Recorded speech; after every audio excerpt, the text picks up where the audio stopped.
दमयंती सी कुमुद कला के रजत करों में फिर अविराम। दमयंती राजा नल की पत्नी, कुमुद कला अर्थात चंद्रकला, रजत करो रजत किरणों, अभिराम अर्थात सुंदर।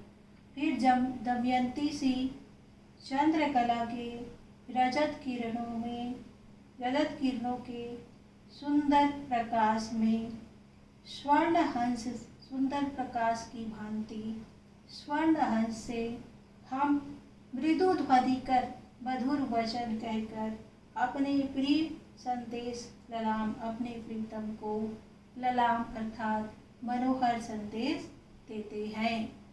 कहने का तात्पर्य है, जिस प्रकार दमयंती ने राजा नल को स्वर्ण हंस के माध्यम से संदेश भेजा था, उसी प्रकार हम भी चंद्रकला का संदेश उसके प्रीतम तक पहुंचाते हैं। प्रस्तुत पंक्तियों में बादलों को इंद्र की विजयी सेना के रूप में चित्रित किया गया है।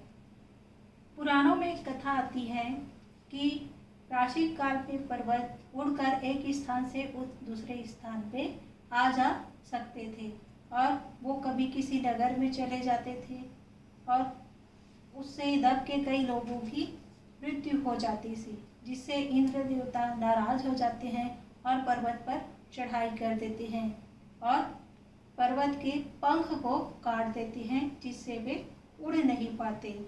उसी गाथा का वर्णन यहाँ पे कवि ने किया है। यहाँ पे इंद्र की विजयी सेना के रूप में बादल कह रहे हैं कि दोहरा विद्युत धाम चढ़ा ध्रुव। दोहरा मने विद्युत धाम अर्थात बिजली की डोरी, चढ़ा द्रुत अर्थात शीघ्रता से।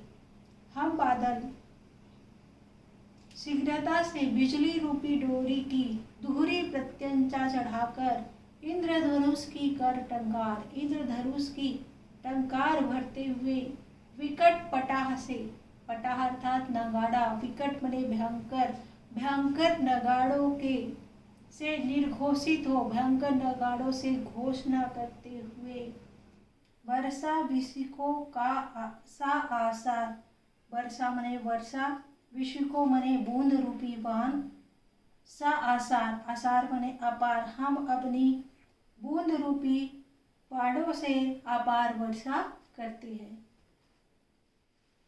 चूर्ण चूर्ण कर वज्रायुध से भूधर को अति भीमाकार।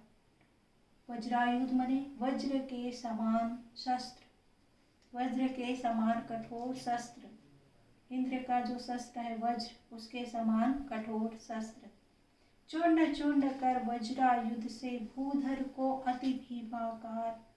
बादल कह रहे हैं कि भूधर अर्थात पर्वत को हम वज्रायुध अर्थात वज्र के समान कठोर अस्त्रों से चूर्ण चूर्ण कर देते हैं और को अति भीमाकार रूप धारण कर लेते हैं मदोन्मत्त वासव सेना से। और इस तरह मदोन्मत्त होकर वासव अर्थात इंद्र की सेना की तरह करते हम नित वायु विहार। और इस तरह हम मदोन्मत्त होकर इंद्र की सेना की तरह नित्यपति वायु में विचरण करते हैं। स्वर्ण भृंग तारावली वेष्टित।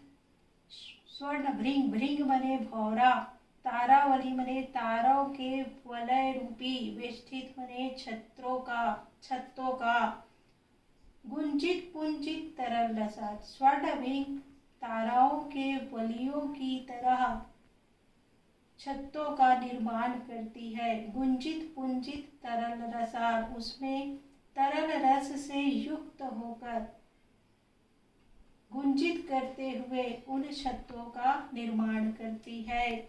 मधुगिरी से हम गगन पटल पे उसी प्रकार मधुगिरी अर्थात मधुमक्खी की छत्ते के तरह हम गगन रूपी पटल पे लटके रहते विपिन विशाल। उसी तरह हम बादल भी गगन रूपी पटल पे मधुगिरी के छत्तों की तरह विशाल विपुल विशाल विशाल रूप में लटके रहते हैं। कवि ने बादलों को छोटी मछली व वायु को मछली पकड़ने वाले जाल के रूप में चित्रित किया है। जालिक सा आ अनिल हमारा, जालिक अर्थात मछुआरा, अनिल अर्थात हवा। ये जो अनिल अर्थात हवा, हवा जो है पछुआरों की तरह आकर के नील सलील में फैला जाल, नीले सलील अर्थात आकाश में, नीले आकाश में जाल फैला देता है। उन्हें फंसा लेता फिर सहसा, फिर वो जिस तरह मछुआरा छोटी मछलियों को सहसा फंसा लेता है, उसी तरह ये हवा भी हम बादलों को सहसा फंसा लेता है। मीनों के से चंचल बाल, जिस तरह मीनों अर्थात मछलियों के छोटे बच्चों को ये मछुआ फंसा लेता है, उसी तरह हवा भी हम बादलों को अपने जाल में फंसा लेता है।